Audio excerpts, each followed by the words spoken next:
жол кырсыгынан курман болгондордун саны өтө эле көбөйүп кетти. Ковидтен да көбөйүп кетти десек адашпасак керек. Кыргызстан боюнча бардык эле айдоочуларга, өзгөчө таксисттерге айланып кетейин, тегеренип кетейин суранарым. Адам жаны аманат. Өзүңөргө ырайым кылгыла, клиенттерге ырайым кылгыла. Адамдарды салып алып, дүйнө акча деп эле, же болбосо кызыкандуулук айдап, кыйынмын деп эле.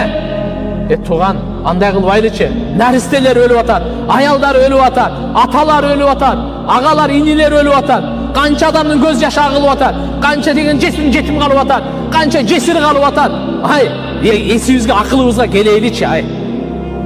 Өлүп баратсак да эле жарым саат кийин жетсек жетербиз, 1 саат кийин жетсек жетербиз. Бир убакта ата бабаларыбыз ат менен эле бул ашуудан тиги ашууга, тиги ашуудан бул ашууга келип жүрбөдү беле?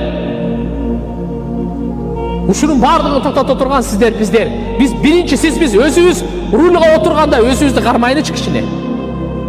Жин шайтан басып кеткенде эле өзүбүздү кармайлы, башка жаштарыбызга айтайлы, каерде чогулса адамдар айтайлы, эсинде болсун.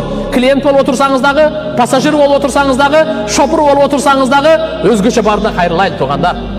Адам жаны аманат экен, өзүңүздү кыйын сезе бербеңиз. Кичине эле учурда канча деген адамдар кырылып калды го.